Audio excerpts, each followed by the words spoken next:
음극선이 지나가는 길에 물체를 놓아두니 그림자가 생겼는데 이거는 직진성. 그 다음 음극선이 지나가는 길에 뭘 놨어? 바람개비를 놨어.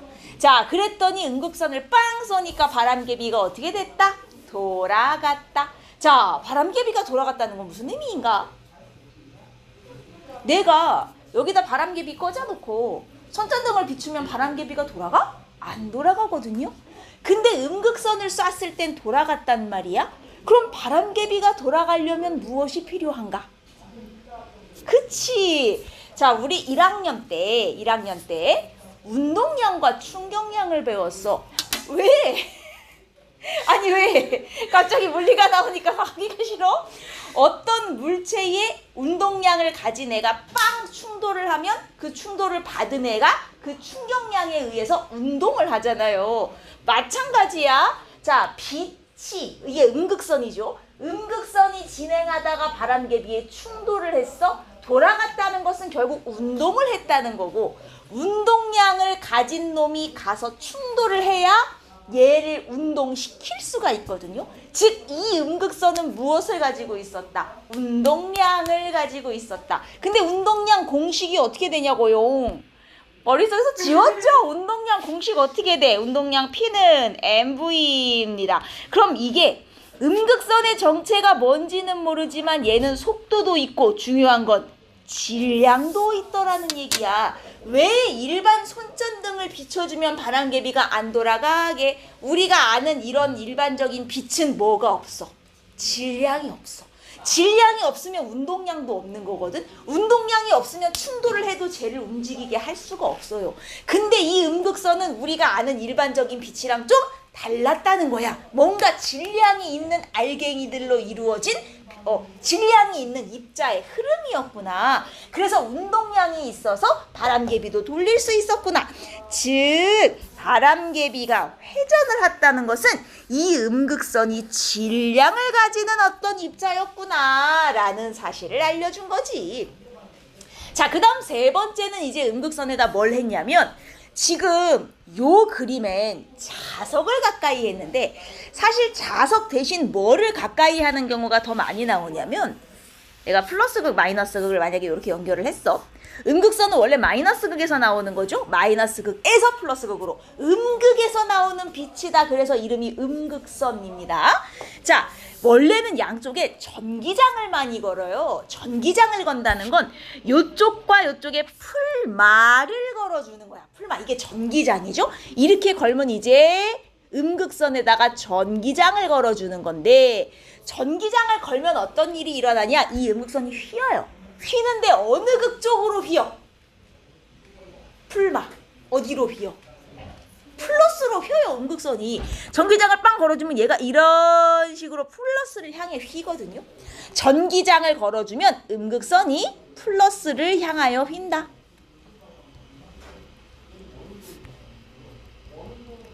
그럼 이것으로 우리는 무엇을 알 수 있냐? 왜 플러스 극을 향하여 휘는 거야? 음극선이 전하를 띠고 있구나. 무슨 전하를? 본인이 마이너스니까 플러스를 향해서 휘는 거 아니야? 그럼 이 음극선은 마이너스 전하를 띠고 있구나 라는 사실을 알 수가 있거든요. 근데 이게 전기장을 걸어주면 정확하게 플러스를 향하여 휘기 때문에 얘가 마이너스를 띈다는 사실을 알 수 있는데, 가끔 이렇게 전기장이 아니라 자석, 즉 자기장을 걸어주는 경우가 있어. 이게 자기장을 걸어도 휘긴 휘어요. 휘는데 전기장을 걸 때는 플러스를 향해서 정확하게 휘지만, 자기장을 걸면 이 음극선 자체가 마이너스를 띤 전하의 흐름이잖아. 여러분, 전자의 흐름을 한 단어로 바꿔봐. 우리 이거 중학교 때 배운다. 전자의 흐름을 한 단어로. 중2 때 배우는 전자의 흐름. 전자가 일정한 방향으로 이동하는 것을 한 단어로 뭐라고 부르는가? 두 글자. 전류. 전류가 흐르는 거야, 이거 따지고 보면. 근데 전자의 이동 방향과 전류의 방향은 무슨 관계가 있어? 전자가 마이너스에서 플러스로 이동하면 전류는 어디서 어디로 흐른다? 풀에서 마로 흐른다. 전자의 이동 방향과 전류의 방향은 반대라고 중2 때 다 배우셨다고요. 그러면 전자가, 이건 몰라도 상관없다 봐라. 전자가 마이너스 극에서 플러스 극을 향하여 진행하면 전류는 사실 이거와 반대 방향인 플러스에서 마이너스로 전류가 흐르는 효과가 나요. 근데 전류를 자기장에 넣으면 이 자기장 내에서 전류는 힘을 받아 휘어지는데 우리는 이걸 자기력, 자기장 내에서 전류가 받는 힘이라고 부르고, 오른손 법칙이나 왼손 법칙을 이용해서 어느 쪽으로 휘어지는지를 따질 수 있는데, 이게 중학교 때는 우리가 이걸 배웠으나 여기가 지금 물리가 아니잖아요. 그래서 화학에서는 이게 어느 방향으로 휘어질 거냐까지 묻지는 않아요. 그냥 자석을 가까이 하면 휘더라까지만 나온단 말이에요. 그럼 자석을 가까이 하면 휘더라, 이게 무슨 의미냐? 어쨌든 얘가 전하를 띤 입자의 흐름이구나까지는 우리가 확인이 된다는 거죠. 근데 어느 방향으로 휘어질 거냐까지는 안 물어보기 때문에, 만약에 자석을 가까이 하는 경우는 이 음극선이 전하를 띠고 있구나까지는 나오지만 얘가 마이너스 전하인지 플러스 전하인지까지는 우리가 확인 안 합니다. 자기장을 가까이 했을 때는 그냥 전하를 띠는구나까지만 확인이 되는 거고, 전기장을 걸어주는 경우는 정확히 마이너스를 띈다는 게 확인이 되는 거고, 플러스를 향해서 휘니까. 이해됐죠? 그래서 이렇게 자석을 가까이 가져가면 이게 무슨 말이냐? 자기장을 걸어주면 음극선이 휘어지는데, 이것으로 알 수 있는 사실은, 아하, 얘가 전하를 띠고 있구나까지는 확인이 되고, 풀인지 마까지는 우리가 확인 안 한다. 화학에서는 이거 안 한다, 오른손 법칙. 대신 전기장을 걸어주는 경우는 플러스로 휘니까 마이너스를 띠고 있구나까지 확인이 되는 것이고, 여튼 이 음극선의 정체는 뭐였냐면 전자의 흐름이었어. 처음으로 전자를 밝혀낸 거지. 그러면 순서가 이렇게 되는 거예요. 맨 처음에 돌턴이라는 사람이 원자는 더 이상 쪼갤 수 없는 공 모양이야 라고 얘기를 했는데, 그 다음에 누가? 톰슨이 음극선 실험을 해서 전자의 존재를 밝혀냈단 말이죠. 자, 이 사이에 음극선 실험이 들어갔어요. 이 음극선 실험으로 전자의 존재가 알려지면서 원자 모형이 변하는데, 어떻게 변하냐면 톰슨은 전체적으로 플러스를 띠고 있는 덩어리 안에 마이너스를 띠는 전자들이 이렇게 콕콕콕 박혀있는 모양을 생각했어. 당연히 플러스 개수랑 마이너스 개수는 똑같아서 원자는 중성일 거라 생각을 했고, 그 안에 마이너스를 띠는 전자가 이렇게 박혀있구나. 우리가 이거를 푸딩 안에 건포도 박혀있는 것 같다 그래서 푸딩 모양이라고 부른단 말이에요. 이런 모형을 톰슨이 생각을 해서 원자 모형이 바뀐 거지, 전자가 발견되면서. 근데 그 다음에 또 러더퍼드라는 사람이 실험을 또 하나 하죠. 혹시 기억하시나? 무슨 실험을 하는지? 알파 입자 산란 실험이라는 걸 해요. 자, 알파 입자 산란을 하는데, 러더퍼드가 한 알파 입자 산란 실험이 이제 저 뒤에 나오는데, 적으실 거면 잠깐 적으시고. 자, 알파 입자 산란 실험이 요 다음 페이지에 있어요. 러더퍼드의 알파 입자 산란 실험 어떻게 한 건지 알지? 금을 아주 얇게 펴요. 금속은 어떤 성질이 있어? 힘을 빵 주면 금속의 특징. 왜 이래? 우리 고2를 다 같이 지나왔잖아. 금속은 힘을 주면 어떻게 되는 특징? 얇게 펴지거나 가늘게 뽑히는 전성과 연성 다 했잖아. 뒤에 가면 또 나와, 기억해야 돼. 자, 이 금이 전성이 가장 좋은 금속 중에 하나야. 그러니까 무슨 얘기냐면 계속 힘을 주면 아주 얇게 필 수 있어요. 거의 기름종이처럼 투명하게 펴진단 말이야, 이 금 같은 경우는. 그래서 자기가 필 수 있을 만큼 가장 얇게 폈어. 그리고 나서 여기다가 알파 입자라는 걸 빵 쌌지요. 아무리 금을 얇게 폈어도 어쨌든 여기 금이 있는데, 이 알파 입자는 마치 아무것도 없는 것처럼 그대로 통과를 해서 이 뒤에 가서 따다당 부딪혀요. 그죠? 울타리에. 그러면 아니, 금이 있는데도 없는 것처럼 지나갔다는 것은 무슨 의미인가? 우리 눈에는 안 보이지만 이 금박에는 뭐가 되게 많구나. 왜 금박이 있는데도 없는 것처럼 다 지나갔겠어? 무엇이 많으니까. 빈 공간이 겁나 많구나. 구멍이 엄청 많이 뚫려 있나 보다. 이렇게 생각을 한 거죠.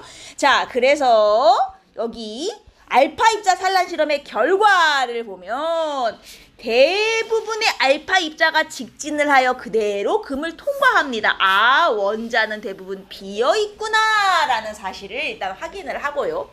근데 극히 일부의 알파 입자는 엄청 크게 빵 튕겨져 나오는 애들이 있었어. 극히 일부는 크게 크게 휘거나 튕겨져 나왔대. 이게 무슨 의미냐? 뭐랑 부딪혔으니까 튕겼겠지. 근데 대체 뭐랑 부딪혔냐 이거예요. 자, 지금까지 발견된 입자는 아직 전자밖에 없는 상황. 그러면 만약에 톰슨이 발견한 전자랑 부딪힌 거라면 말이 안 돼. 왜 말이 안 돼? 전자랑 부딪힌 거라면 튕겨져 나오면 안 돼. 왜? 알파 입자가 정체가 뭐게? 여러분 이걸 아셔야지. 알파 입자의 정체는 제가 기호로 쓰면 이겁니다. 이게 뭐야? 헬륨 이온? 헬륨은 원래 비활성 기체라 이온이 안 되지만 엄청 에너지를 많이 가하면 전자 두 개를 뜯어낼 수 있거든요. 헬륨에서 전자 두 개를 뜯어내고 나면 뭐만 남아? 원자 핵만 남겠죠. 전자가 두 개밖에 없는데 두 개를 뜯어냈잖아, 그지? 지금 원자 핵만 남은 상황이야. 알파 입자의 정체는 헬륨 원자 핵입니다. 그럼 당연히 무슨 전하를 띄어?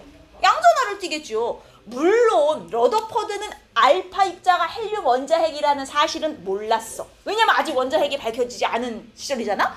그치만 알파 입자가 플러스 전하를 띄고 있다는 것까지는 알았단 말이야. 왜냐면 이 알파 입자를 양쪽에 전기장이 걸려있는 데다가 빵 쏘면 얘가 어떻게 되냐? 마이너스로 휘어요.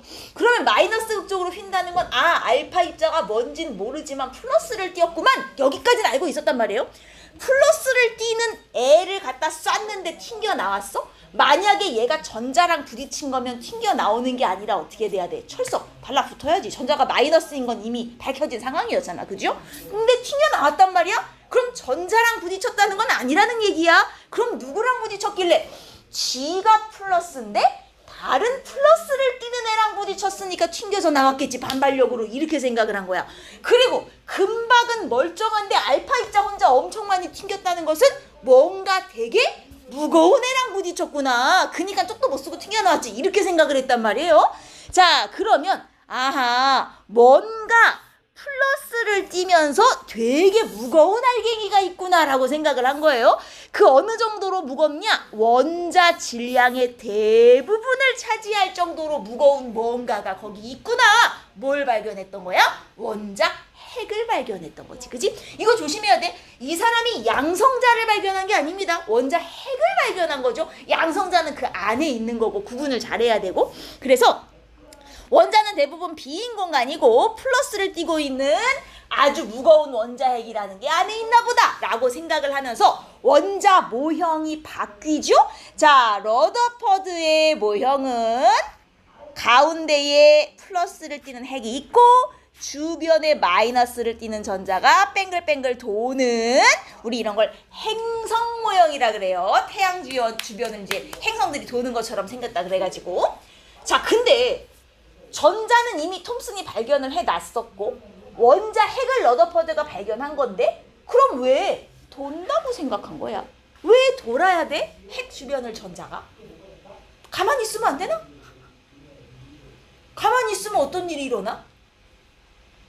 아니 생각을 해봐. 핵은 플러스야. 전자는 마이너스야. 근데 핵은 겁나 무겁고 전자는 가벼워. 가만히 있으면 어떻게 돼? 인력에 의해서 원자 핵의 전자를 끌어당겨가지고 전자가 쭉 끌려가서 원자 핵에 철석 달라붙어야 된단 말이야. 이상하잖아. 그럼 전자가 달라붙지 않을 수 있는 방법은 원자 핵 주변을 도는 것밖에 없단 말이야. 이걸 어려운 말로 뭐라고 하냐면 왜 돌아야 되냐? 원자의 안정성을 확보하기 위해서 이렇게 얘기해. 돌지 않으면 전자가 원자핵에 철석 달라붙잖아. 그러면 이게 결국은 원자가 붕괴되는 거야. 원자가 자기 모양을 유지를 못하는 거잖아. 안정하지 못한 거야. 그럼 안정하게 유지가 되려면 돌아야겠구나. 이 회전하는 이유, 왜 전자가 원자핵 주변을 회전해? 에라이. 왜 전자가 원자핵 주변을 회전해야 되는가? 야 이씨. 짜증나게 이게 씨. 자, 전자가 회전을 해야 하는 이유는 원자의 안정성 때문입니다.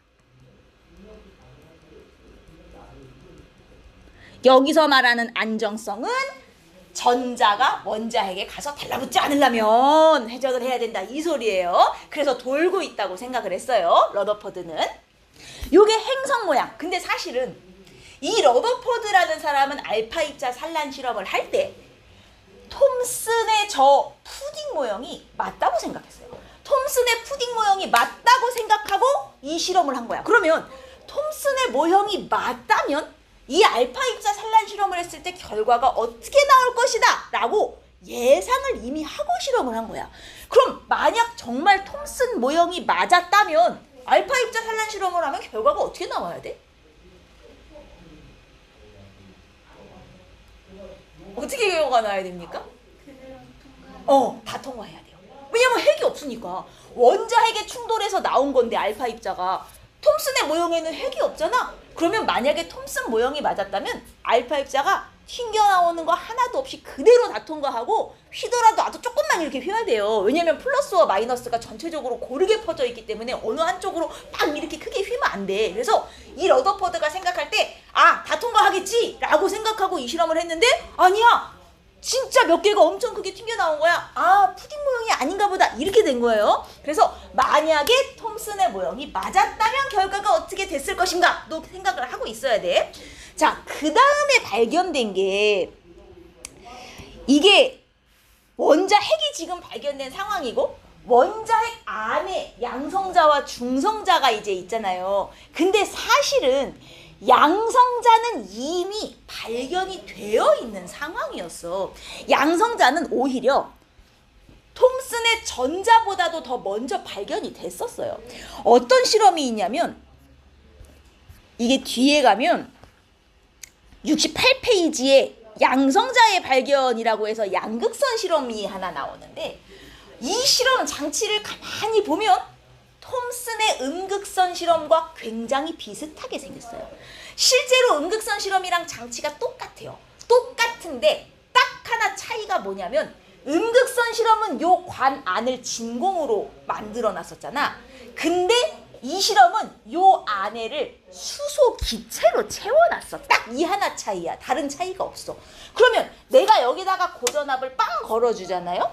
그럼 당연히 마이너스 극에서 플러스 극 쪽으로 음극선이 쫙 당연히 음극선 실험이랑 똑같이 음극선이 생겨요. 생기는데 문제는 이 안에 수소가 있기 때문에 이 음극선이 진행을 하다 보면 어떤 일이 일어나냐? 이 안에 수소 기체들이 막 떠다니고 있을 거 아니야? 얘네랑 빵빵빵 충돌을 해. 그럼 수소가 에너지를 얻어갖고 어떻게 되냐? 전자를 잃고 이온이 돼버려요. 근데 여러분 수소 이온이 정확히 정체가 뭐야? 수소가 전자가 딸랑 한 개밖에 없는데 그걸 잃으면 얘가 뭐만 남아? 원자핵만 남는 거 아니야? 근데 수소 원자핵이 뭔데? 양성자 아니냐? 수소 원자핵 안에 그냥 양성자 하나 있는 거 아니에요? 그럼 결국 이 안에 양성자들이 막 떠다니는 상황이 되면서 양성자는 플러스를 띠잖아요. 플러스에서 마이너스 극쪽으로 진행하는 양성자의 흐름이 하나 더 생겨요. 음극선도 있는데 거기에 반대 방향으로 진행하는 빛이 하나가 더 나옵니다. 그걸 양극선이라고 부르는데 이 실험을 음극선 실험보다 원래 먼저 했었어. 문제는 이 양극선이 양성자의 흐름이라는 걸 몰랐던 거지. 밝혀내질 못한 거야. 실험을 했는데 뭔지를 몰랐던 거야. 그러다가 러더퍼드가 나중에 알파 입자 산란 실험으로 원자핵을 발견하면서 그럼 옛날에 양극선 실험이라는 게 있었는데 이 양극선이 수소 원자핵인 건 아니었을까? 해서 이제 이 사람이 양성자의 정체를 알아낸 거죠. 그래서 실험은 훨씬 전에 했었는데 그게 양성자였구나를 알아낸 사람은 러더퍼드야. 양성자라는 이름을 붙인 사람도 러더퍼드예요. 근데 발견한 사람은 러더퍼드가 아니잖아요. 이 실험을 한 사람은 골트슈타인이거든요. 그러면 자, 양극선 실험을 한 사람은 골트슈타인이야. 하지만 이 사람은 양극선이 양성자인지 몰랐어. 그걸 양성자라고 알아낸 사람은 러더퍼드야. 그럼 누구를 최초 발견자로 할 것이냐? 이게 이제 논란이 좀 있었어. 누가 발견자인 것 같냐?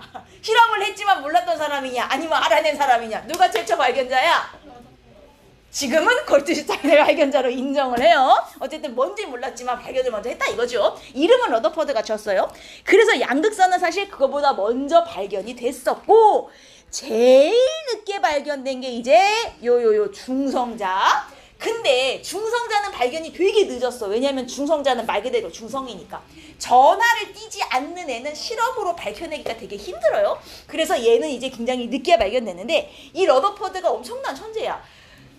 양성자의 이름도 이 사람이 발견을 하고, 그리고 중성자도 있을 거라고 예측까지는 러더퍼드가 해요. 중성자도 있을 거야. 원자핵 안에 플러스를 띠는 알갱이도 있지만 전하를 띠지 않는 알갱이도 있을 거라고 예상은 해요. 어떻게 예상을 하냐면, 이게 수소 원자핵이야. 근데 수소 원자핵은 양성자 하나라고. 자, 이게 헬륨 원자핵인데 헬륨 원자핵은 양성자 2개, 알잖아. 중성자도 2개가 있어. 그러면 이게 수소고 이게 헬륨이면 전하량은 몇 배가 차이 나냐? 2배 차이 나죠? 헬륨이 수소의 2배잖아요. 지금 양성자가 2개 있으니까. 근데 이거를 얘네들을 쏴서 전기장을 걸어갖고 휘어지는 각도를 측정해서 질량을 재볼 수가 있는데, 질량을 재보면 헬륨이 수소의 4배인 거야. 전하량은 2배인데 왜 질량은 4배지? 전하를 띠지 않는 뭔가 알갱이가 들어있구나라고 생각을 해요, 러더퍼드가. 그래서 중성자라는 게 있을 거야 라고 예측은 하고, 나중에 진짜로 이 중성자가 발견이 되는데 발견한 사람은 체드윅. 근데 이 사람은 러더퍼드의 제자예요. 그래서 러더퍼드가 다 알려줘요. 야, 이런 게 있을 것 같아. 실험을 이렇게 하면 나올 것 같아 라고 막 이제 거기다 알려줘요. 그래서 체드윅이 이걸 진짜로 해서 정말 중성자를 발견을 하고 노벨상을 받아요. 그러니까 러더퍼드가 다 알려줬어. 여튼간 중요한 건 러더퍼드가 예상을 했다는 거야. 예상을 있을 거야. 뭔가 중성인 입자가 존재하겠구나. 존재함을 예측까지는 했다. 어떻게 예측했다? 전하량은 헬륨이 2배인데 질량은 4배인 걸로 보아 예측을 했고, 진짜 발견한 사람은 이제 체드윅입니다. 어떻게 발견을 했냐? 뭐 베릴륨 원자핵의 알파 입자를 충돌시켰더니 중성자가 튕겨나왔다, 이런 식으로 발견을 했다는데 중요하진 않아요. 그냥 그렇구나 정도로만 알아두시면 되고, 그래서 중성자까지 발견이 됐고요. 자, 여기까지가 이제 러더퍼드의 모형이고, 사실 그 다음 모형이 누구냐면 보어죠. 보어는 무슨 모형을 주장한 사람일까? 이 변천 과정을 알아야 돼요. 보어는 어떤 모양을 만든 사람이냐? 원자핵이 있고 전자가 도는 것까진 좋은데 아무 데서나 도는 게 아니라 정해진 궤도에서만 도는 거야. 우리 이 전자들이 원자핵 주변을 도는 요 궤도를 뭐라고 불렀다? 전자 껍질을 처음 생각한 사람이에요. 러더퍼드는 전자가 돌긴 도는데 아무 데서나 돈다고 생각했어. 그냥 원자핵 주변에 아무 데서나.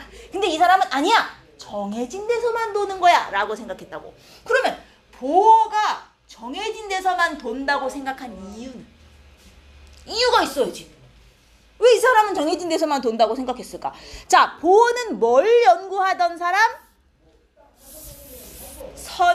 스펙트럼 연구하던 사람. 누구의? 수소의.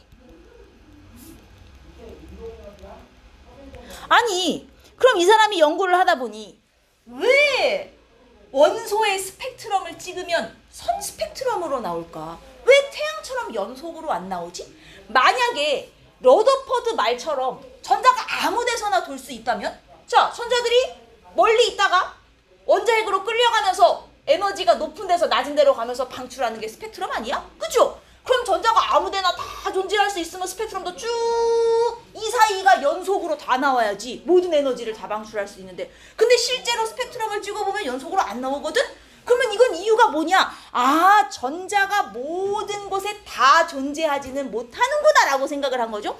만약에 여기 있는 전자가 낮은 에너지로 떨어지고 싶어. 그럼 뭐 2껍질로 갈 수도 있고 1껍질로 갈 수도 있고 에너지를 요만큼 방출할 수도 있고 요만큼 방출할 수도 있지만, 야, 나는 여기까지만 가고 싶은데 이건 안 될 거야. 그러니까 딱딱 정해진 것만 방출할 수 있으니까 스펙트럼이 선으로 나오지 이렇게 생각을 한 거예요. 그래서 처음으로 껍질 모형을 생각한 사람이 보험. 오케이?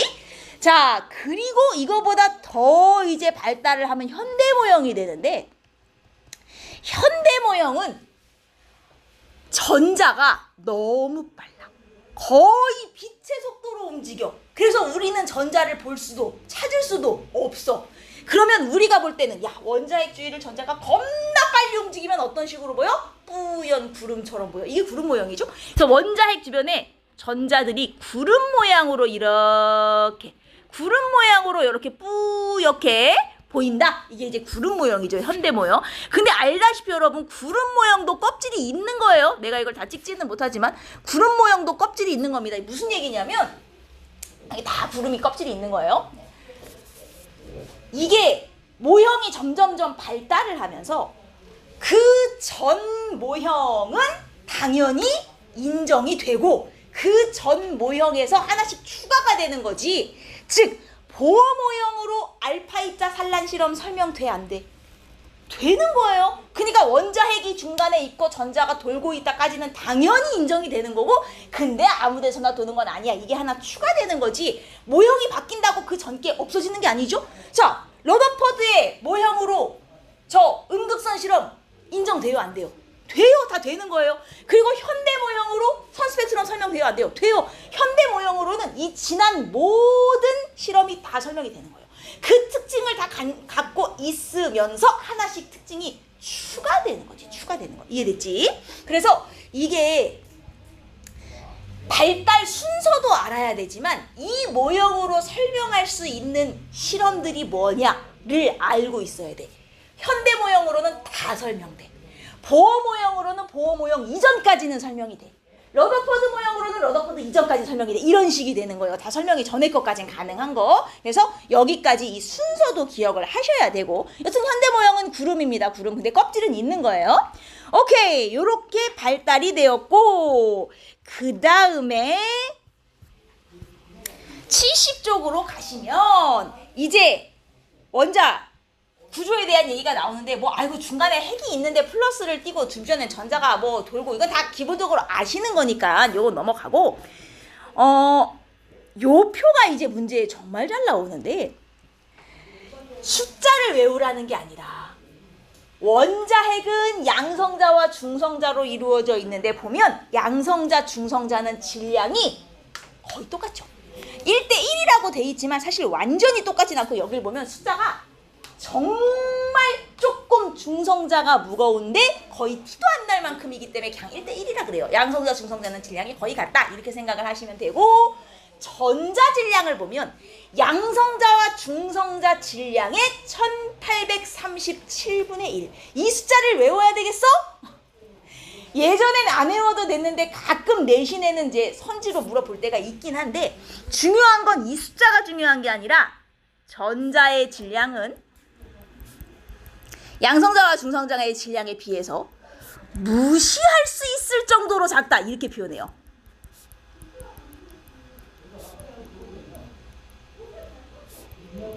그래서 선지에 전자의 질량은 원자 전체에서 무시할 수 있을 정도로 작다 라고 나오면 맞는 말인 거야. 엄청 가볍다는 소리지, 양성자 중성자에 비해서는.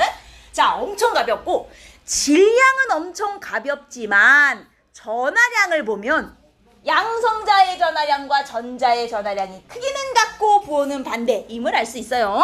그래서 상대적인 전하는 둘이 같다. 그러니까 당연히 양성자수 전자수가 같으면 중성이 될 수밖에 없는 거지. 자, 근데 이제 문제는 어떻게 물어보냐면, 원자핵이 그런 플러스를 띄는 이유는 결국 누구 때문이야? 양성자 때문이잖아, 그지? 양성자가 있으니까 플러스를 띄는 거잖아요.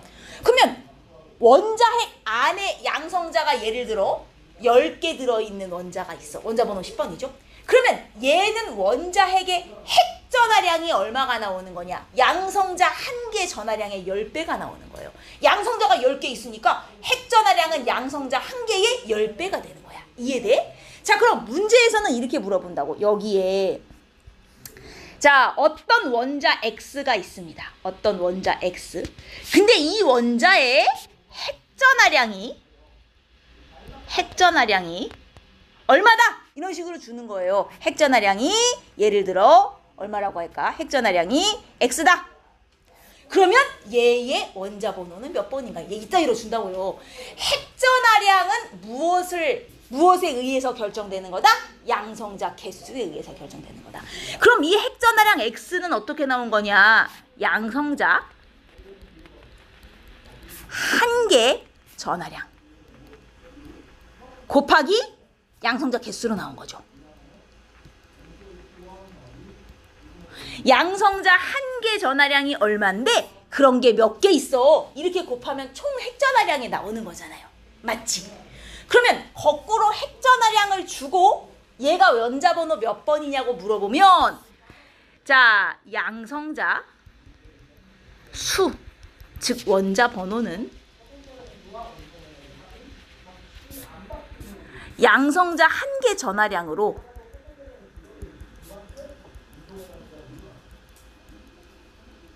핵전하량을 나누는 거예요.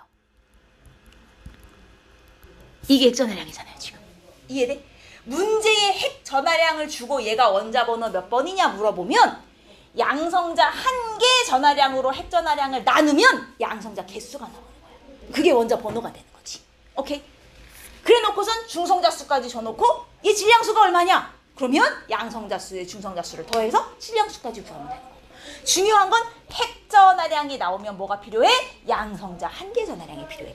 양성자 한 개 전하량과 전자 한 개 전하량이 같은 건 알지? 그래서 양성자 한 개 전하량을 넣어도 되고 전자 한 개 전하량을 넣어도 돼요. 어차피 부호만 반대인 거니까. 개수만 따질 때는 절대값해서 넣으면 된다. 수는 같으니까. 이해됐습니까? 요렇게 이거 의외로 많이 주고 요즘에는 더 응용을 해서 뭘 주냐면 이온 전하량을 주기도 해. 예를 들어 X가 이가 양이온이야. 2 플러스야. 이 이가 양이온의 2 플러스도 결국은 뭐냐면 전자를 2개 잃었어. 그럼 양성자 2개가 남았어. 그 2개 남은 양성자 2개만큼의 전하량을 띈다. 이게 2 플러스 아니냐? 그러면 결국 이게 몇 플러스인지 몰라. 근데 이 이온이 몇 플러스짜리인지 모르는데 얘가 띄는 이온 전하량이 얼마다. 그러면 이 이온 전하량을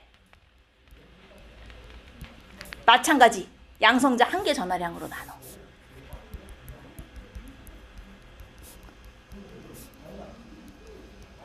그럼 뭐가 나오는 거야? 이게 나오는 거야. 얘가 몇 가 양이오니까. 이 이온 전하량은 정확히 이제 뭐 2풀, 3풀 이렇게 안 주고 정말 몇 점 몇 곱하기 10의 몇 제곱 이런 식으로 이온의 진짜 전하량을 주는 거야. 그럼 이걸 양성자 한 개 전하량으로 나눠보면 아, 지금 양성자가 몇 개 남아있는 거구나. 전자를 몇 개 잃었구나, 얻었구나. 이것도 나올 수 있다는 얘기지. 이해됐어? 실제 전하량을 주는 경우 양성자나 전자 한 개 전하량으로 나눠보시면 됩니다. 요렇게 나오는 문제들이 있어서 요거를 푸실 줄 알면 되고 그 다음에 질량수가 뭔지는 알고 있을 거라 믿고 여기 원자 표시하는 거 다음 페이지에 보면 요거 어디에 뭐 표시하는 건지 알지? 요 A라고 써있는 자리가 질량수 자리, Z라고 써있는 자리가 양성자 개수 자리. 그러면 여기는 무슨 자리야? 여기 뭐 붙이는 자리야? 2 플러스 2 마이너스 이런 거 이온 전하량 붙이는 자리죠.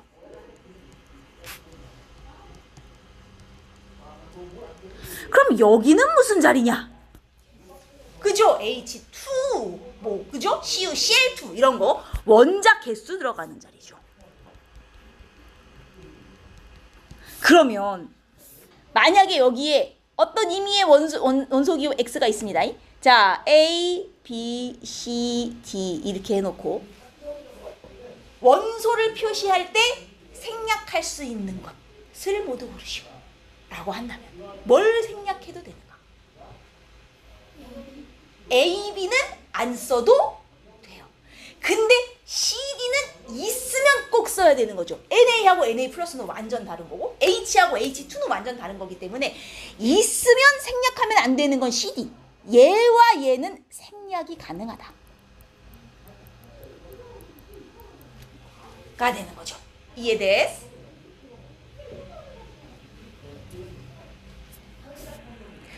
오케이. 자, 그리고 이제 동위원소는 뭐의 개수는 같은데?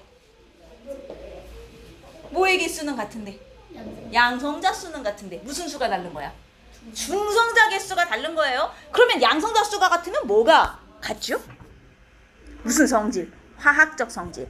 자, 양성자 수는 같지만 중성자 수가 달라. 양성자 수가 같으면 화학적 성질은 같다.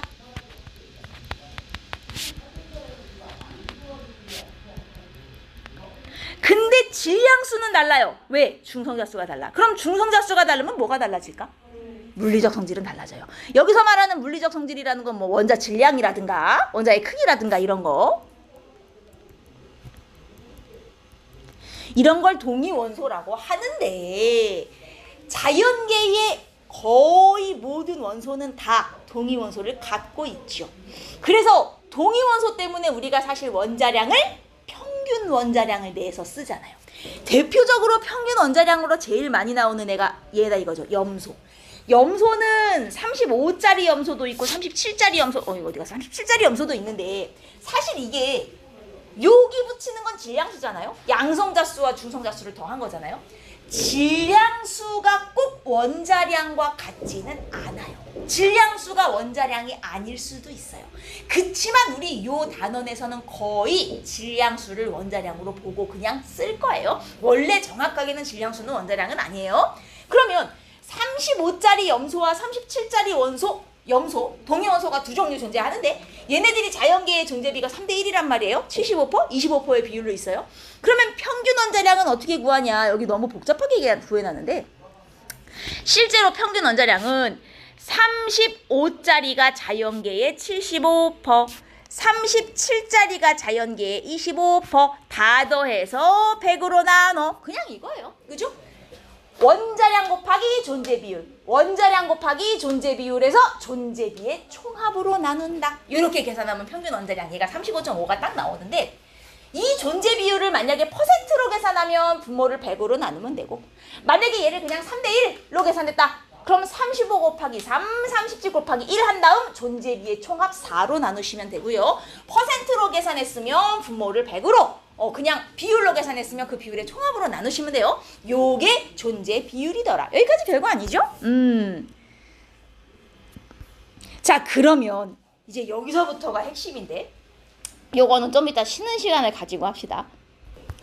자, 평균 원자량에 대한 얘기를 했고 지금부터 잘 보셔야 됩니다.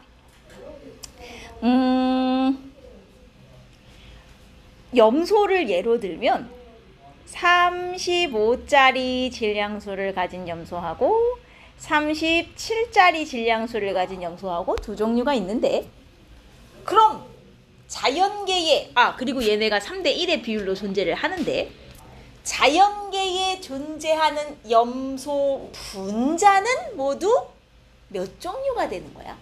염소 분자라 하면 Cl2잖아요. Cl2. 원자가 두 종류야. 그럼 분자는 몇 종류야? 세 종류, 그죠? 어떻게 세 종류가 나오는지 볼까? 35짜리 Cl 2개가 붙은 Cl2. 그럼 얘는 분자량이 70짜리가 되는 것이고요. 37짜리 2개가 붙은 Cl2. 37짜리. 그러면 얘는 분자량이 74가 되는 것이고요. 35 하나와 37 하나가 붙은 Cl2. 그래서 72짜리. 이렇게 세 종류가 나오는 거잖아. 이렇게 물어보면 잘 알면서 거꾸로 Cl2는 분자가 세 종류입니다. 원자는 몇 종류입니까? 하면 세 종류라 대답하는 사람이 진짜 많아. 요거 70짜리 반 잘라 35. 얘 반 잘라 36. 얘 반 잘라서 37짜리 3개 아닌가요? 라고 대답하는데 아니야. 분자로 세 종류면 원자는 몇 종류가 되는 거야? 두 종류인 거야. 똑같은 거 하나씩 붙은 애들하고 서로 다른 거 하나 결합한 가운데. 이해했어? 자, 그럼 문제가 어떻게 나오냐면 이렇게 나온단 말이에요. 이쪽이 자연계의 존재 비율이에요.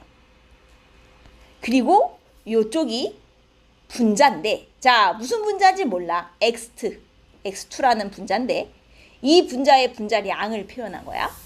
이 분자는 자연계의 세 종류의 분자량이 있어요. 70, 72, 74. 그래놓고 자연계의 존재를 이렇게 그려놔요. 자, 그러면 존재비가 이렇게 생겼다 이거예요.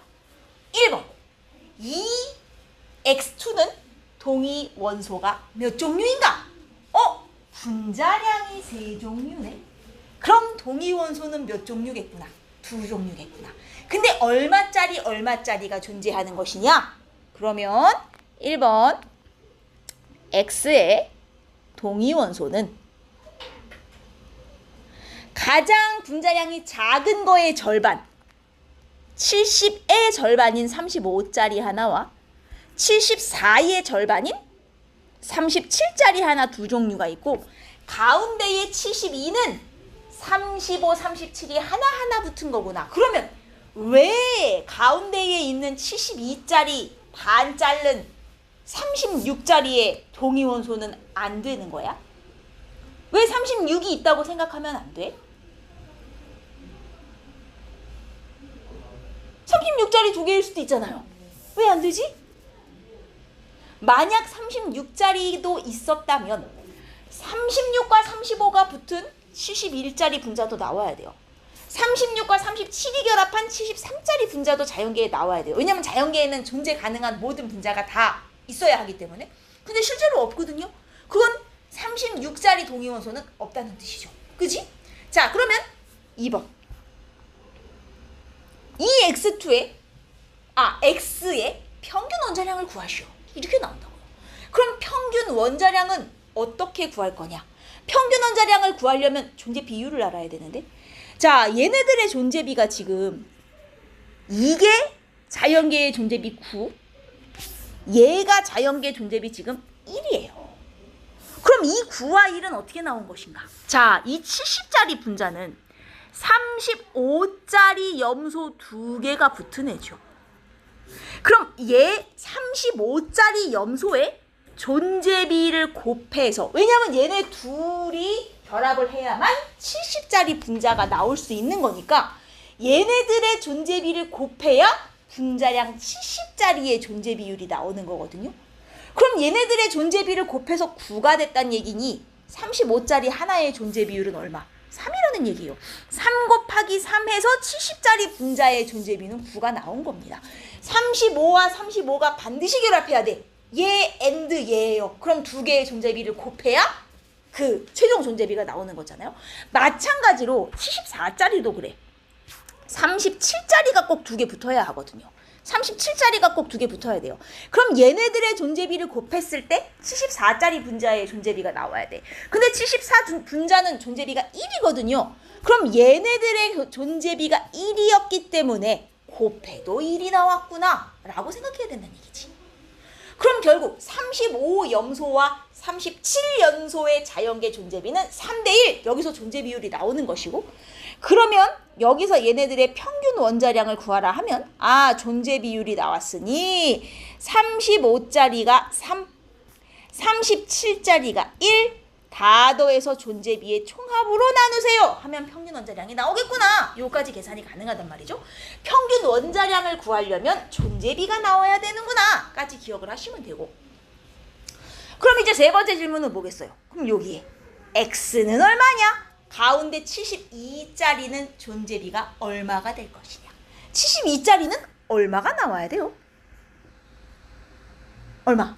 자, 이걸 잘 생각하셔야 되는 게, 얘네들은 존재비를 똑같은 애들을 곱하고 끝났잖아요. 문제는 얘는 35짜리 하나와 37짜리 하나를 결합시켜야 되는 애예요. 얘 존재비가 3이고 얘 존재비가 1이잖아요. 곱해서 3이거든요. 문제는 순서를 바꿀 수도 있다는 겁니다. 그래서 가운데 이렇게 서로 다른 종류의 동위원소가 결합하여 만들어지는 분자는 존재비를 구한 다음 거기에 곱하기 2를 해주셔야 돼요. 왜냐? 순서가 바뀔 수도 있거든요. 이게 같은 종류끼리 결합하는 애는 그냥 곱하고 끝이에요. 근데 다른 종류끼리 결합하는 애는 얘네들의 존재비를 곱한 후 다시 곱하기 2를 해주셔야 돼요. 순서가 바뀔 수 있는 걸 고려해 주셔야 됩니다. 그래서 이거 두 개를 더해서 총 존재비는 6, 즉 X는 6이 나와요. 이해됐습니까?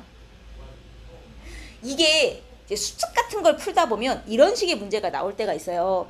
만약에 여기 X라는 애가 있고 Y라는 애가 있고 뭐 A라는 애가 있고 B라는 애가 있는데 얘네는 X의 동위원소고 얘네는 Y의 동위원소라고 한번 생각을 해보면 그 X의 동위원소도 얘네들 존재비가 있을 거 아닙니까? 얘하고 얘네도 존재비가 있을 거고 요거를 자 X와 Y가 결합하여 XY라는 분자를 만들고 싶어요.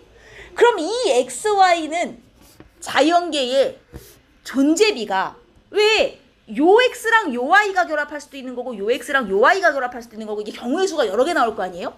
그럼 예를 들어 얘와 얘가 결합하여 나오는 XY는 자연계 존재비가 얼마냐? 이렇게 물어보면 어쨌든 X는 두 종류의 동위원소가 있고 얘하고 얘를 합쳐서 100%가 돼야 될 거 아니에요. 그죠?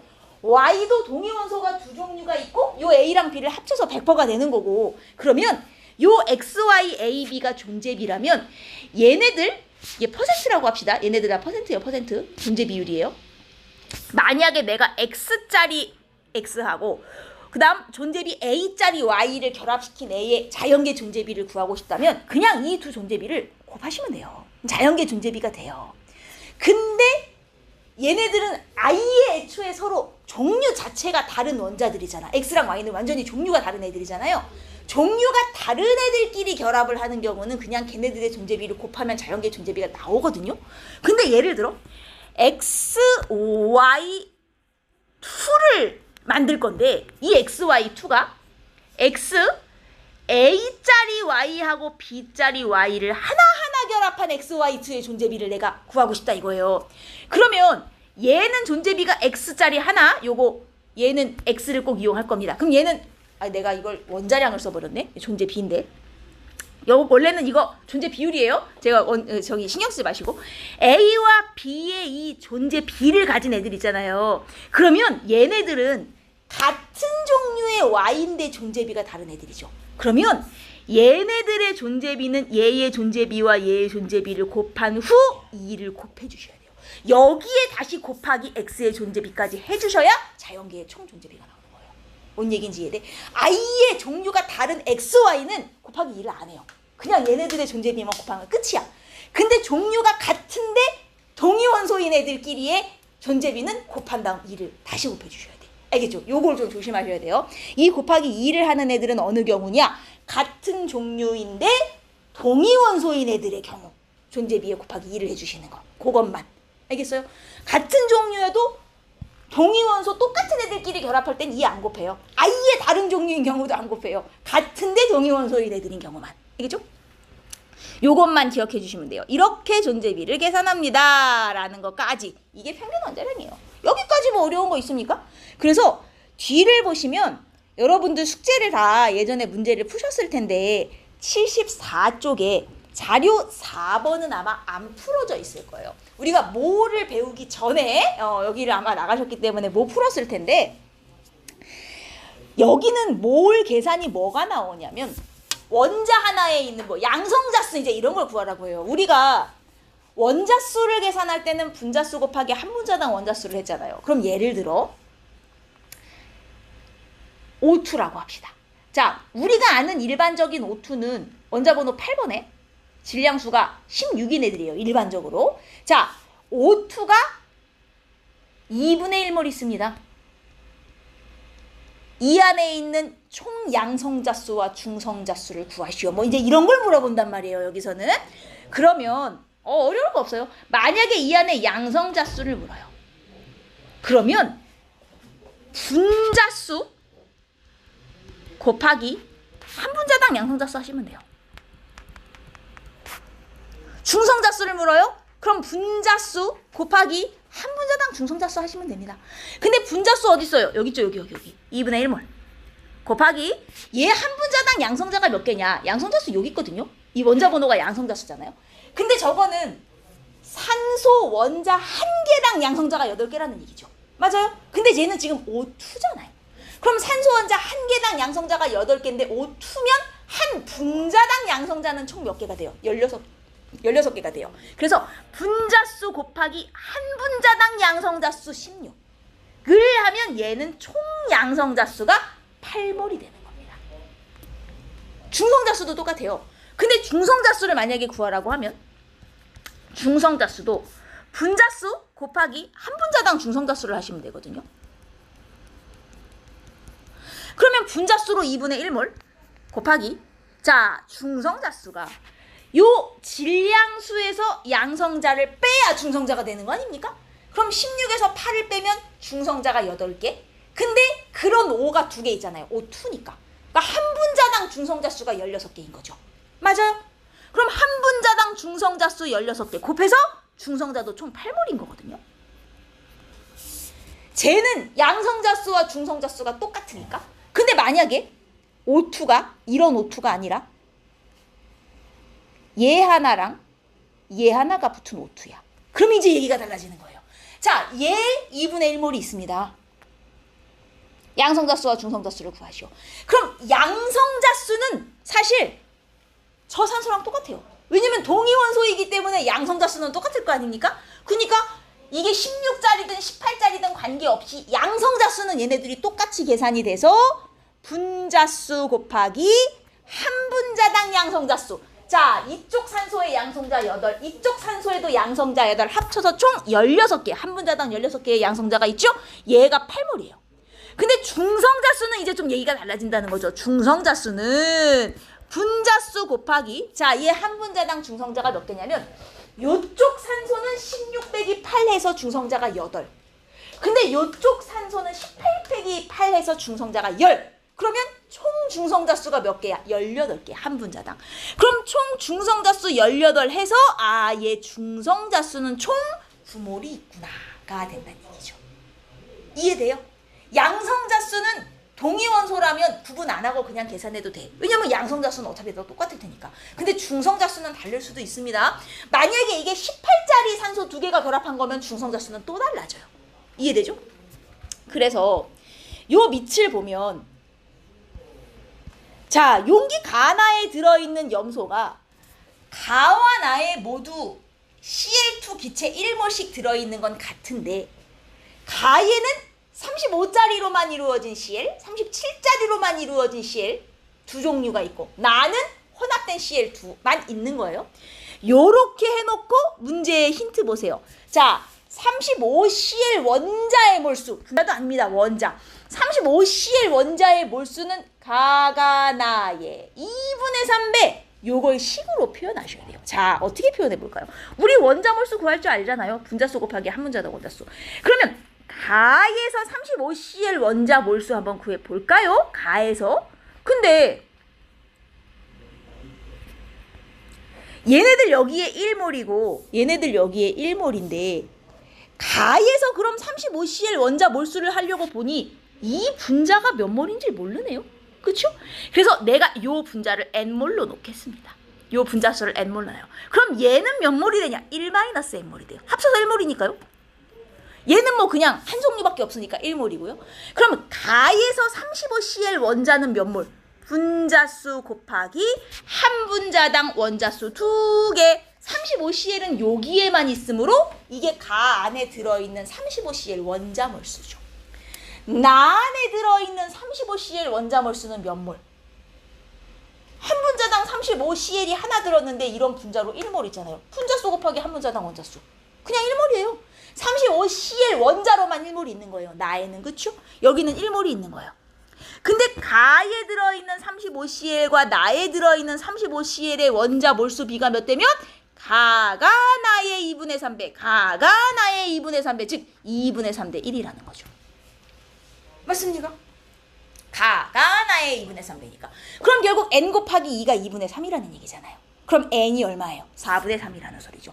즉 이게 4분의 3몰인 거예요. 얘를 풀면. 그럼 얘는 4분의 1몰 있는 거예요. 문제에 주어진 힌트에서 요거를 찾고 가셔야 된단 말이죠. 이해했습니까? 여기까지 해놓고 뭐 얘네들의 질량수를 그냥 원자량으로 쓰라는 얘기. 그래서 몰수 구했고요. 지금 4분의 3몰, 4분의 1몰 구했고. 질량 어떻게 구해? 질량은 몰 곱하기 화학식량. 자, 그러면 봐요. 가 대 나의 질량비를 구할 건데 가는 두 종류가 섞여 있기 때문에 요놈 질량을 구해서 다 더해야 총질량이 나와요. 그러면 몰 곱하기 화학식량 4분의 3몰 곱하기 저 35Cl2는 분자량이 얼마야? 70이죠. 70. 그러면 4분의 3몰 곱하기 70짜리가 4분의 3몰 있고 플러스 나머지 4분의 1몰은 누구의 몰수입니까? 37Cl2의 몰수죠. 근데 37Cl2는 그럼 분자량이 얼마야? 74잖아요. 그러면 몰 곱하기 화학식량. 요쪽은 35Cl2 분자의 질량. 요쪽은 37Cl2 분자의 질량. 다 더해야 가의 총질량이 나오는 거지. 이해돼? 어떻게 푸는지. 이거 돼. 나는 어차피 한 종류밖에 없거든요. 총 1몰 있는데 몰 곱하기 제 화학식량이 얼마인지 봐봐. 35 하나 37 하나 붙었으니까 쟤는 분자량이 72란 말이야. 그러면 1몰 곱하기 분자량 72를 해서 얘네들 다 계산하면 총 질량비가 나온다는 얘기죠. 어떻게 하는지 알겠어? 얘네들 안에 있는 원자량, 분자량, 총 질량비 요 정도는 계산이 돼야 돼요. 나머지 밑에 문제는 한번 풀어보시면 되고, 자, 뒤쪽도 안 푼 문제가 있으실 거예요. 아, 뒤로 넘어가실 때 8번 문제 잠깐만. 여러분 푸셨겠지만 8번 문제의 디귿선지가 딱 아까 얘기했던 원자 핵전하량 주는 문제. 원자 핵전하량 주면 뭐 해야 되게? 아까 내가 원자 핵전하량 주면 어떻게 해라? 양성자 한 개 전하량으로 나누어라. 얘 핵전하량이 이만큼이라는 거야. 1.6 곱하기 10의 마이너스 18. 핵전하량이. 그럼 핵전하량을 뭐로 나누면? 양성자 한 개 전하량. 이걸 준단 말이에요. 여기 양성자 한 개 전하량 있네. 1.6 곱하기 10의 마이너스 19. 그럼 양성자 한 개 전하량으로 나눠. 이게 얼마야? 10 아닌가? 10? 그죠? 내가 계산한 이 10이 뭐야? 양성자 수. 이 X는 양성자 10개 있는 애야. 즉 원자번호 10번이란 얘기지. 그러면 얘는 양성자가 10개고 질량수가 20이래요. 그럼 양성자가 10개인데 질량수가 20이면 중성자가 10개 있다는 얘기네. 이렇게 계산이 돼야 된다는 거죠. 핵전하량이 나오면 양성자나 전자 한 개 전하량으로 나눠라. 그럼 양성자 개수가 나온다. 할 수 있지? 잊으면 안 돼요. 그리고 뒤로 가시면 아마 18, 19 이쪽이 안 풀어져 있으실 거예요. 몰이 있었던 문제라서. 자, 우리 이거 18번 하나를 보시면 자연계에서 X의 동위원소는 두 종류가 존재하는데 동위원소의 존재비가 1대 3이래요. 보시면 알겠지만 같은 종류의 원소이기 때문에 양성자 수는 지금 똑같아요. 근데 질량수가 다르죠. 자, 자연계의 존재비 1대 3이고 원자량은 요게 그냥 원자량이다. 자, 평균 원자량 어떻게 구합니까? 평균 원자량. 원자량 곱하기 존재비. 원자량 곱하기 존재비에서 존재비의 총합으로 나눠요. 그죠? 그러면 요게 평균 원자량이 맞습니까? 맞아요? 원자량 곱하기 존재비, 원자량 곱하기 존재비에서 존재비의 총합으로 나눠. 평균 원자량 맞아요. 그쵸? 어떻게 푸는지 알겠죠? 자, 요 니은 좀 보세요. X2라는 존재비는 요거 대 요거가 1대 9가 나올 것이다. 자, 분자 X2는 요 A자리 두 개 붙으려면 A자리 동위원소의 존재비를 곱하는 거죠. 근데 얘가 존재비가 1이거든요, 자연계. 그럼 이런 거 나오려면 1 곱하기 1을 해야 된다는 얘기잖아요. B는 자연계의 존재비가 3이거든? 그럼 이런 거 나오려면 3 곱하기 3 해야 된다는 얘기잖아요. 아, 그럼 얘네들 존재비 1대고 나오겠네. 이렇게 되는 거예요. 그러면 자, 이제 이렇게 물어본단 말이죠. X2 1몰당 존재하는 중성자의 몰수. 여러분, X2 1몰 안에 A자리 X도 B자리 X도 있을 거 아니에요? X2가 1몰이면 X 원자로는 몇 몰이 있는 거냐? 2몰이 있는 거란 말이에요.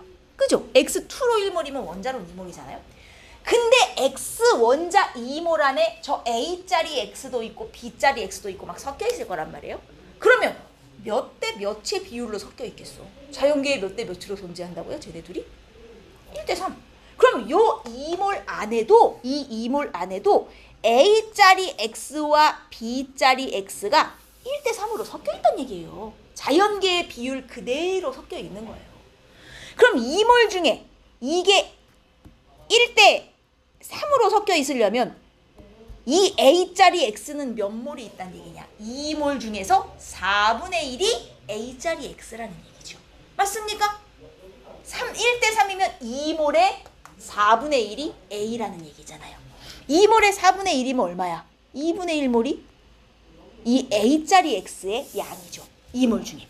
그리고 2몰 중에 4분의 3이 B짜리 X의 양인 거죠. 그러면 얘는 몰수로 2분의 3몰이 되는 거예요. 합쳐서 2몰. 이렇게 그냥 원자 2몰이 있어 이랬을 때 얘네들의 원자들을 존재 비에 따라 알아서 나눠서 몇 몰 몇 몰씩 섞여 있겠구나 이렇게 계산을 해야 된다는 거지. 그러면 여기서 중성자 몰수를 구할 거예요. 자, 얘네들 둘 다 양성자 수는 n개인 애들이거든요. 그러면 얘 중성자 몇 개? 중성자 수는 질량수에서 양성자 수를 뺀 게 중성자 수 아니에요? 이게 얘의 중성자 개수죠. A-n. 얘의 중성자 개수도 질량수에서 양성자 수를 뺀 거. 이게 얘네들의 중성자 수죠. 그러면 총 중성자 수는 이제 총 중성자 수를 구해봅시다. 중성자 수는 분자수, 여기서 이제 원자죠. 원자 X. 원자수 곱하기 원자 하나당 중성자 수. 여기에 중성자 수는 원자수 곱하기 원자 하나당 중성자 수. 이걸 다 더하면 이 안에 있는 총 중성자 수가 나온다는 얘기예요. 이해했습니까? 무슨 얘기인지. 원자수 곱하기 원자 하나당 중성자 수. 분자였으면 분자수 곱하기 한 분자당 중성자 수. 이렇게 계산하시는 것이고요. 요걸 다 더하면 총 중성자 수가 나오니 저걸 더해서 정리한 식이 요게 되는지 확인해 봐라 라는 얘기입니다. 어떻게 하는지 알겠어? 그냥 원자 몇 몰 그래도 이 안에 얘랑 얘가 몇 대 몇으로 나뉘어져 들어있겠구나를 여러분이 생각을 하셔야 된다는 얘기예요. 할 수 있겠어? 진짜로? 이거를 이런 문제를 푸실 때는 밑에 써놓는 게 편해. 무슨 얘기냐면 어차피 얘네 다 양성자 수는 8이잖아요. 그죠? 그래서 양성자 수를 계산할 때는 16짜리 18짜리 나누지 않아도 돼. 그냥 여기도 총 양성자 수가 한 분자당 몇 개야? 16. 여기도 총 양성자 수는 한 분자당 16이죠. 똑같잖아요. 동위원소니까. 그럼 한 분자당 양성자 16개짜리가 그냥 2몰 있다. 그거 생각하셔도 상관이 없다는 거죠. 어차피 양성자 수는 똑같으니까. 그러면 한 분자당 양성자 수 16개짜리가 2몰. 그럼 총 양성자 몰수가 나올 것이고. 여기도 얘가 원자번호 6번, 8번, 8번, 6번, 8번, 8번 쓰는 게 편해. 어차피 얘네도 양성자 수는 8이 16에 22개. 여기도 양성자 수는 22개이므로 양성자 수 22개짜리 분자가 총 3몰 있다. 이렇게 보셔도 된단 말이죠. 양성자 수는 똑같으니까. 그럼 양성자 수는 22개짜리 분자가 총 3몰이 있다. 이게 이제 가와 나의 양성자 수비가 되는 거죠. 이렇게 계산하시면. 오케이? 근데 이제 중성자 수비를 물어보실 땐 구분을 해야죠. 자, 중성자 수를 만약에 계산한다면 중성자 수는 얘는 한 분자당 중성자 수가 16 빼기 8 해서 원자 하나당 8개짜리가 2개 있는 거잖아요. 그럼 중성자 수가 일단 16. 얘는 한 분자당 중성자 수가 몇 개냐면 20이죠. 20. 18 빼기 8에서 10개짜리가 2개 붙은 거니까 얘는 중성자 수가 20. 그러면 중성자 수 16개짜리 1몰에다가 중성자 수 20개짜리 1몰 다 더한 게 가의 총 중성자 수가 된다는 거죠. 이거 돼. 나도 마찬가지야. 얘는 중성자 수가 한 분자당 몇 개냐? 12 빼기 6 하면 6. 탄소에 6개, 산소에 8개, 또 산소에 8개. 다 합쳐서 22개 중성자 수. 여기는 중성자 수가 이쪽이 탄소가 8, 산소가 10개, 그럼 28개죠. 한 분자당 중성자 수 28개짜리. 그래서 중성자 수 22개짜리가 2몰에다가 28개짜리가 1몰 이렇게 다 계산해야 총 중성자 수비가 나온다는 거지. 됐습니까? 양성자 수는 같이 해도 되지만 중성자 수는 따로 하셔야 되고 요걸 계산하면 니은선지의 중성자 수 B도 나오겠죠? 자, 그 다음 질량. 자, 질량은 몰 곱하기 화학식량. 얘 화학식량이 얼마? 32. 그죠? 그럼 몰 곱하기 화학식량 하면 얘가 차지하는 질량이 나올 거고 얘 화학식량은 얼마냐? 18짜리 두 개이기 때문에 36이야. 그럼 화학식량 곱하기 몰 해서 이걸 다 더한 게 얘 총 질량이 될 것이고요. 여기도 얘는 분자량이 지금 44짜리니까 몰 곱하기 화학식량. 얘는 분자량이 얼마짜리야? 14, 18, 18 하면 아까 50이었어? 50짜리가 1몰. 이렇게 해서 다 더하면 나의 총 질량이 나온다는 거죠. 할 수 있겠죠? 두 개가 좀 달라요. 질량비 구해 보시면 되고. 오케이. 그 뒤에 실력 업 문제가 이제 3번, 4번이 있어요. 여러분, 실력의 3번을 보시면 이건 풀어져 있죠? 다시 풀면 풀 수 있나? 분자량이 서로 다른 세 종류의 분자가 있어. 동위원소는 몇 종류란 뜻이야? 두 종류란 뜻이죠? 그리고 분자량이 얘가 제일 크고 얘가 제일 작아요. 그럼 X2는 동위원소가 원자량 얼마짜리가 있단 얘기야? 원자량 2분의 가짜리랑 2분의 다짜리 두 종류가 있다는 뜻이죠. 나는 2분의 가와 2분의 다를 합친 만큼인 거지. 됐습니까? 자, 존재 비율 가분의 나가 3분의 2. 우리 여기서 X의 동위원소의 존재비를 구할 수 있어요. 몇 대 몇? 여러분, 이게 나와줘야 돼. 이걸 3분의 2로 보시면 안 돼요. 이걸 어떻게 보셔야 돼? 30 곱해서 9분의 6으로 보셔야 돼요. 왜냐하면 그래야, 자 봐봐요. 가의 존재비가 9, 나의 존재비가 6이잖아요. 근데 가는 똑같은 애 두 개를 붙여놓은 거잖아요. 그러면 얘는 존재비를 똑같은 거 두 개 곱해서 나온 게 총존재비 9여야 된다는 얘기야. 그럼 얘는 동위원소 하나당 존재비 3짜리가 두 개 붙었다는 얘기라고요. 얘는 왜 6이 나왔겠냐고. 3 곱하기 1 곱하기 3 더해서 나온 6이라고요. 즉 동위원소가 하나는 존재비가 3, 하나는 존재비가 1. 그럼 얘는 안 나와 있지만 1 곱하기 1에서 1이겠구나. 지금 이 9분의 6을 약분해서 3분의 2로 준 거란 말이야. 이게 보여야 돼요. 이해했습니까? 그러면 X2라는 애는 2분의 가짜리 원자량, 2분의 다짜리 원자량을 가진 애가 자연계의 존재비 3대 1로 존재하는 것이구나. 이렇게 생각하셔야 된다는 얘기지. 이해했어요? 그래서 X의 동위원소는 두 가지가 맞고 X2 평균 분자량은 어떻게 계산하는 거야? X2 평균 분자량. X2의 평균 분자량.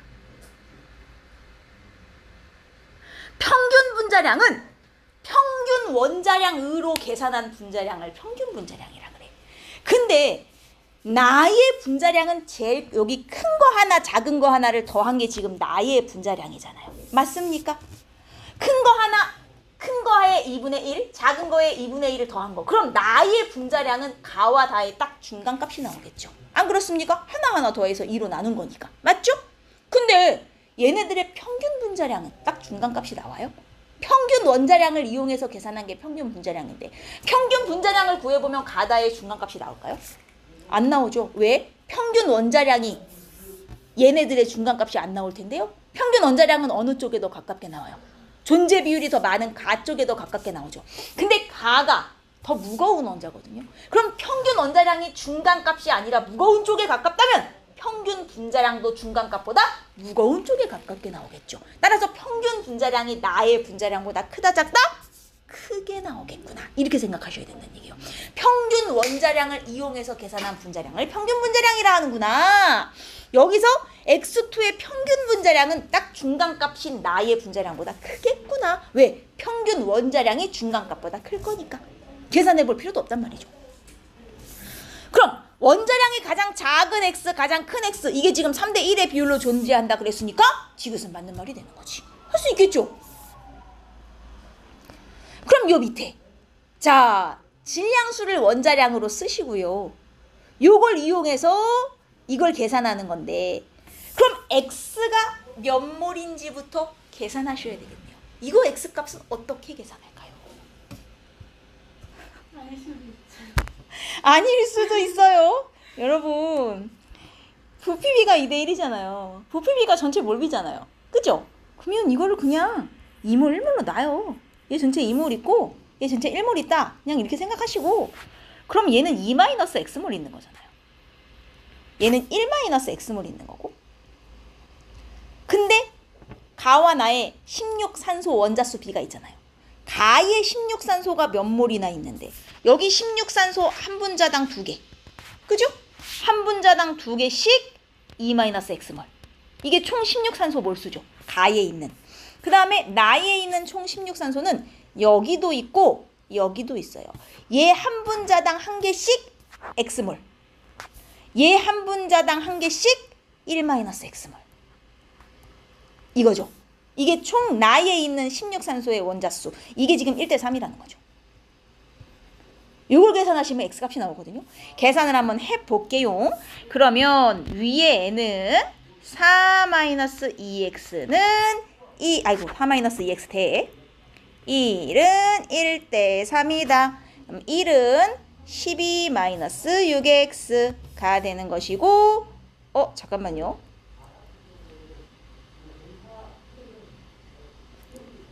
가에 가가 3이구나. 아이고 1:4으로 썼네. 가가 3이 3:1로 써버렸네. 자 잠깐 다시 풀어야겠네. 아니 얘 오늘 이렇게 말을 안 듣니? 자 이게 어쩐지 이상하더라. 얘가 3:1이구나. 그러면 이게 그냥 3이라는 소리네요. 얘가 1이니까. 그러면 4-2x는 3이니까 이항하면 2x는 1, x는 2분의 1이네요. 그럼 여기서 x가 2분의 1몰이라면 얘는 2분의 3몰이고 맞죠? 전체가 2몰이니까 이게 2분의 1몰, 이게 2분의 1몰. 여기까지 나왔으면 끝난 거죠 뭐. 가에 들어있는 16 분자수 2분의 3몰. 나에 들어있는 H2O가 2분의 1몰. 3분의 1 맞고. 그쵸? 그 다음 중성자수 B. 자, 중성자수. 가에 들어있는 중성자수. 이거 다 계산하셔야 돼. 얘 중성자가 이게 지금 88이기 때문에 여기만 벌써 중성자가 한 분자당 16. 이런 게 2분의 3몰. 여기 중성자가 20. 이런 게 2분의 1. 그래서 총 가에 들어있는 중성자 수는 16 곱하기 2분의 3에다가 플러스 20 곱하기 2분의 1. 이게 가에 들어있는 총 중성자 수가 되는 것이고요.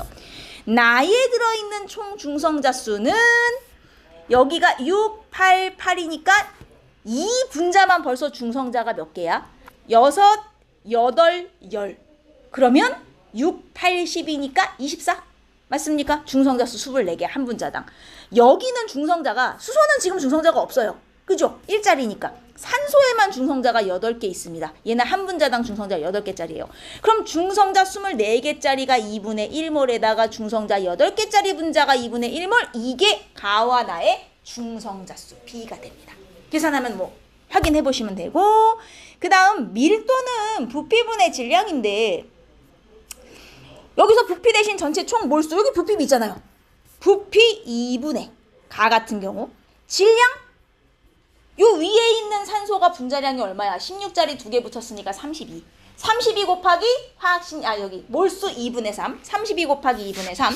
그리고 얘가 분자량이 얼마냐면 18짜리 2개니까 36짜리가 2분의 1. 그래서 32짜리 곱하기 2분의 3 플러스 36짜리 곱하기 2분의 1. 이렇게 하면 총 질량이고 총 질량을 부피로 나눠야 밀도가 되죠.